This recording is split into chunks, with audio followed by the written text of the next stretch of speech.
నమస్కారం శ్రీ సత్య ప్రేక్షకులకి శుభోదయం. నేను నారాయణ రెడ్డి. మనం ప్రతిరోజు దినపత్రికలోని ముఖ్యమైన అంశాలను విశ్లేషించుకునే కార్యక్రమం కాఫీ టైమ్ సిప్ అండ్ టీకి స్వాగతం. ఈ రోజు మనతో ఉన్నారు సీనియర్ జర్నలిస్ట్ పొన్నూరు వెంకట శ్రీనివాస్ గారు. మరి వారిని అడిగి ముఖ్యమైన విశేషాలు ఏంటో చూద్దాం. నమస్కారం గురుగారు. Good morning. Very good morning and welcome to coffee time.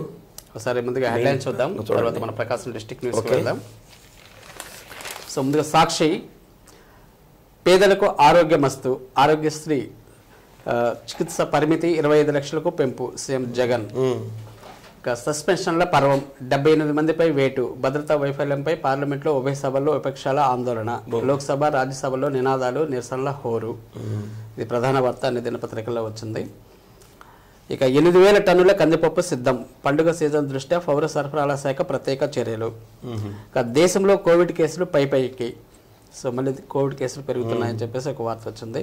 ఇక బానిస మనస్తత్వం నుంచి భారత్ విముక్తి, ఎర్రకోటపై నుంచి విముక్తిని ప్రకటించుకుంది. శరవేగంగా రామ్ సర్క్యూట్ అభివృద్ధి పనులు, ప్రధాని మోడీ స్పష్టీకరణ. ఇక ఆసుపత్రిలో దావూద్, కరాచీలో 3 రోజులుగా చికిత్స, విషప్రయోగం జరిగి ఆసుపత్రిలో మరణించినట్లు వార్తలు, 2 అవాస్తవాలని తేల్చిన నిఘా వర్గాలు. ఇవి సాక్షిలో వచ్చిన ప్రధాన వార్తలు. ఇక ఆంధ్రజ్యోతిలో చూస్తే జగన్ మార్కు జగడం, అంగన్వాడీలో ఇంటూ సచివాలయ ఉద్యోగులు, సమస్యల సాధనకు అంగన్వాడీలో సమ్మె. ఇక భ్రమలు తొలిగాయి, జగన్పై తిరుగుబాటు గన్, 42 మంది వైసీపీ ఎమ్మెల్యేల ధిక్కార స్వరం. ఈసారి టికెట్ నిరాకరణతో అగ్గి మీద గుగ్గిలం. చర్చలు జరిపించారంట, చర్చలు విఫలమైనాయని చెప్పేసి నేరుగా రంగంలోకి దిగిన సీఎం జగన్. ఎమ్మెల్యేలకు తాడేపల్లికి ఆహ్వానం, తొలిసారి తెరుచుకున్న ప్యాలెస్ తలుపులు. ఇక నియంతృత్వంపై ప్రజాయుద్ధం, అదే మా యోగాలం, ప్రతి హామీని నిలబెట్టుకుంటాం. యోగాలంలో లోకేష్. ఇక ఆ బంగారు కొండ అవినీతి అనకొండ, సర్వేరాలను మింగేస్తున్నారు, కొనుగోలులో 349 కోట్ల గోల్మాల్, ఇప్పటికే గనుల గనుడికి 42.5 కోట్లు, ఒక్కో రాయిపై 100 రూపాయల కమిషన్. సర్వేరాళ్ళు అవి ఆంధ్రజ్యోతిలో వచ్చిన ప్రధాన వార్తలు సార్. ఇక ఈనాడులో చూస్తే రుణకంఠుడు, రాష్ట్రం అప్పులు చెల్లింపుల మొత్తం భారం 10 లక్షల కోట్లు దాటించిన ఘనుడు, మరింత పెంచేందుకు ఎప్పటికప్పుడు కసరత్తులు, కేంద్రం వద్దంటున్న ఆర్బీఐ హెచ్చరిస్తున్న భేఖాతులు, సీఎం జగన్ తీరుతో ప్రజలపై పెన్ను మోయలేని రుణభారం. ఇక ప్రజాగాలమై ప్రజలే బలమై, అణచివేతపై ఎలుగెత్తిన యువగలం లోకేష్. ఇక సస్పెన్షన్ సెగలు, పార్లమెంటు 78 మంది ఎంపీల సస్పెన్షన్, సేమ్ అవే. ఇక ఉదారమంటూ ఉత్తమాటలు, కౌలు రైతులు వెన్ను విరిగిన భరోసా ఇవ్వని జగన్. ఇవి సార్ ప్రధాన వార్తలు. సేమ్ అవే వార్తలు ఉన్నాయి అన్ని. మన ప్రకాశం జిల్లా వార్తలకు వస్తే ఇంటింటికి స్మార్ట్ ఆరోగ్యశ్రీ కార్డులు. నిన్న జగన్మోహన్ రెడ్డి గారు స్కీమ్ ని ప్రారంభించారు. 25 లక్షలు పెంచారు కదా, 25 లక్షల రూపాయలకి ఆ సేవలు విస్తృతం చేసేందుకు పెంచారు. దానికి సంబంధించినటువంటి ఒక కార్డు కూడా మనకి ఇంటికి వాలంటీర్లు తెచ్చిస్తారు. దాని మీద ఇంటి యజమాని ఫోటో ఉంటుంది, దాని మీద ఒక క్యూఆర్ కోడ్ కూడా ఉంటుంది. దాన్ని మనం సెల్ ఫోన్లో కనుక ఆ క్యూఆర్ కోడ్ని కనుక క్లిక్ చేస్తే మన ఇంట్లో ఎంతమందికి ఈ ఆరోగ్యశ్రీ లబ్ధిదారులు ఉన్నారు, కుటుంబ సభ్యులు ఉన్నారు, ప్లస్ ఏ హాస్పిటల్స్లో ఈ వైద్య సేవలు అందుతాయి అన్నటువంటి వివరాలు కూడా దాంట్లో రూట్ మ్యాప్ కూడా ఉంటుందట. దీనికి సంబంధించి మన జిల్లాలో 5 లక్షల మంది ఈ ఆరోగ్యశ్రీ కార్డులు కలిగిన వాళ్ళు ఉన్నారట. దీనికి 3,257 రకాల వైద్య సేవలు ఆరోగ్యశ్రీలోకి అందుబాటులోకి వచ్చినట్లు కూడా తెలుస్తుంది. మన జిల్లాలో మన జీజీహెచ్ ఉంది, మన రిమ్స్ హాస్పిటల్, అలానే ఎంసీహెచ్తో పాటు జిల్లాలో 2 ఏరియా ఆసుపత్రులు ఉన్నాయట, 8 కమ్యూనిటీ హెల్త్ సెంటర్లు, ఆరోగ్యశ్రీ ప్రభుత్వ నెట్వర్క్ అనుబంధ ఆసుపత్రులుగా ఉన్నాయట, 64 ఆరోగ్యశ్రీ నెట్వర్క్ సంబంధించినటువంటి సిహెచ్సిలు, 38 ఆరోగ్యశ్రీ కార్పొరేట్ నెట్వర్క్లు ఆసుపత్రులు, 12 ఈహెచ్ఎస్ దంత వైద్యశాలలు కూడా ఉన్నాయట. కాబట్టి వీటన్నిటిలో కూడా దీంట్లో చూసుకోవచ్చు. మళ్ళీ ప్రైవేట్ హాస్పిటల్స్ లో కూడా కొన్ని ఆరోగ్యశ్రీకి అనుమతి ఇచ్చి ఉంటారు. కాబట్టి ఇది మంచి అవకాశమే.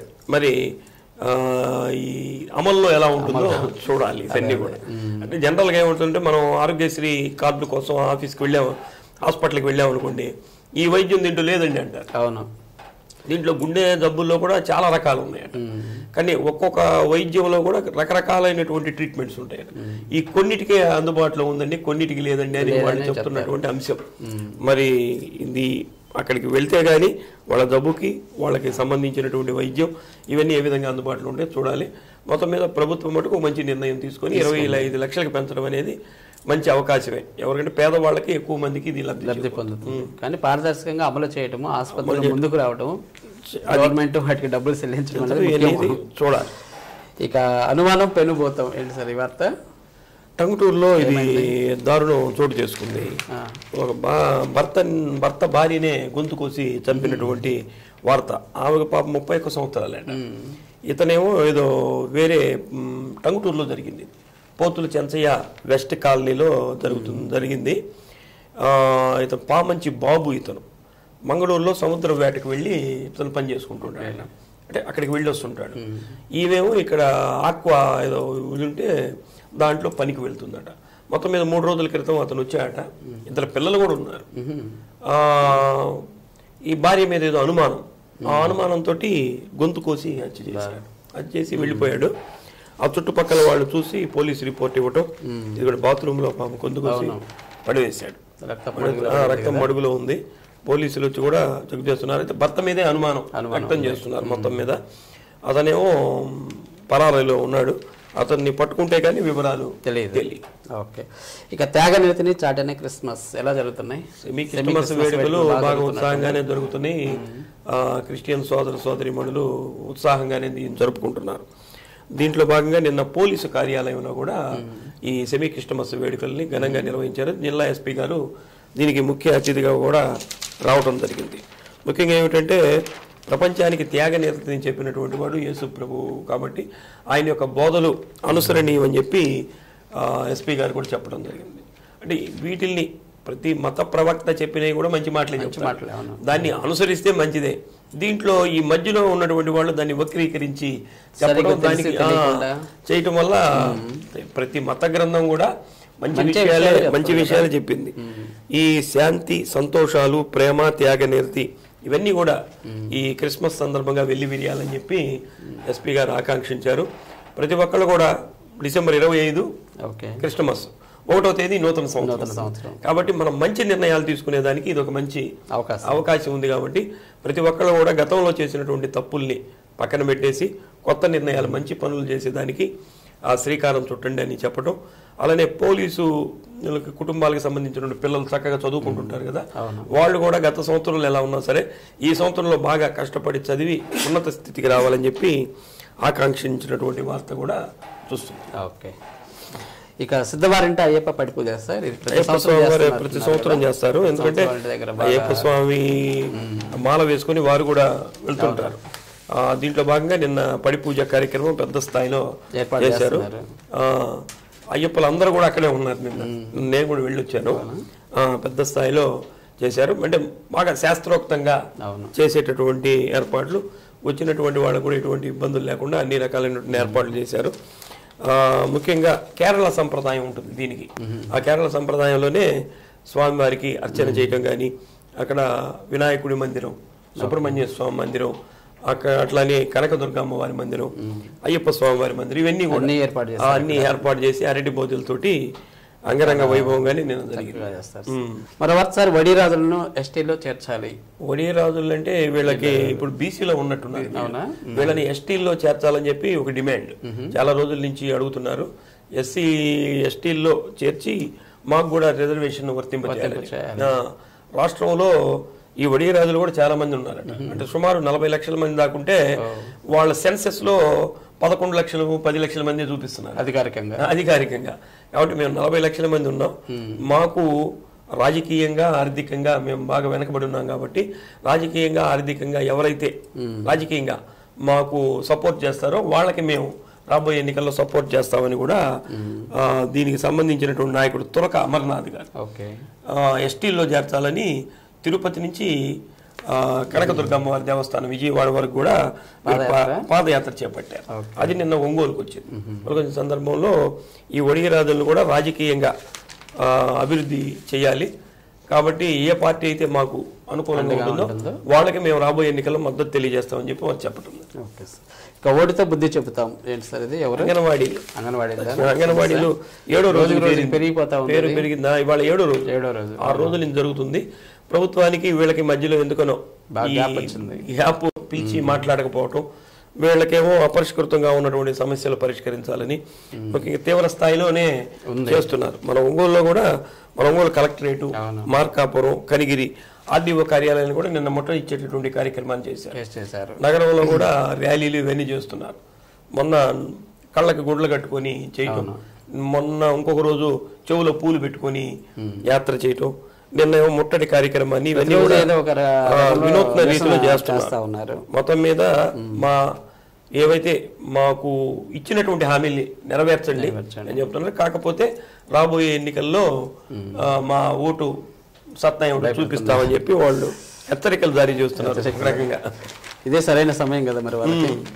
సమగ్ర శిక్ష ఉద్యోగులు కూడా ఎందుకు పెన్ డౌన్ చేస్తున్నారంటే వాళ్ళకు కూడా ఇవే ఇలాంటి సమస్యలే.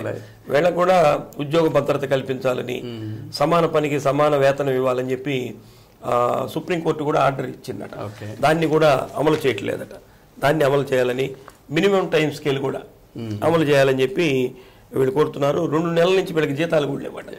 ఆ 2 నెలలకి వేతన బకాయిలు కూడా వెంటనే చెల్లించాలని, ప్రతి నెల 1వ తేదీ మాకు జీతం ఇవ్వాలని చెప్పి వాళ్ళు ప్రధానమైనటువంటి డిమాండ్. దీనికి సంబంధించిన యూటీఎఫ్, ఏపీటీఎఫ్, ఫ్యాప్టో ప్రతినిధులు వీళ్ళందరికీ కూడా సమగ్ర శిక్షలో పనిచేసే వాళ్ళకి సంఘీభావం కూడా తెలియజేశారు. మీరు చెప్పినట్లు ఎలక్షన్ వస్తుంది కాబట్టి ఎవరి కోరికలు ఉన్నా సరే ఇప్పుడే తీర్చేదానికి అవకాశం ఉంటుంది కాబట్టి వీళ్ళందరూ కూడా ప్రభుత్వం మీద ఒత్తిడి తీసుకొస్తున్నారు. సమస్యలు పరిష్కరించండి అని. ఇక గుండ్లకమ్మ రిజర్వాయర్ సాగర్ నీటితో నింపాలి. గుండ్లకమ్మ రిజర్వాయర్లో ఏమైందంటే నీళ్లు అన్ని పోయినాయి కదా. మొన్న ఆఫ్ చేశారు కదా, అప్పటికే నీళ్లు వెళ్ళిపోయినాయి. అప్పటికే నీళ్లు వెళ్ళిపోయినాయి. దీనికి సంబంధించి నిన్న కలెక్టర్ గారిని కలిసి రైతు సంఘం నాయకులందరూ కూడా కోరారు. అంటే పోయిన సంవత్సరం ఏమో 3వ గేటు కొట్టుకుపోయింది, ఈ సంవత్సరం 2వ గేటు కొట్టుకుపోయింది. వాళ్ళు దాన్ని మళ్ళీ టెంపరీగానే ఇప్పుడు పెట్టింది కూడా. ఇప్పటికే నీళ్లు కూడా చాలా వరకు సముద్రం పాలైనవి కాబట్టి ఈ ప్రాజెక్టు కింద 1,40,000 ఎకరాలు సాగుబడి కాబట్టి బ్యాక్ వాటర్ అంతా వెళ్ళిపోయింది. కాబట్టి వీటికి ఈ పొలాలకి కావాల్సినటువంటి నీళ్లు, సాగునీరు కావాలంటే సాగర్ నీటితో నింపాలని చెప్పి వాళ్ళ డిమాండ్. ఉన్నది పోగొట్టుకోవడానికి మళ్ళీ సాగర్ నీటితో నింపాలంటే దానికి కృష్ణా ట్రిబ్యునల్ ఏదో ఉంటుంది, వాళ్ళు అనుమతి కూడా ఇవ్వాలి.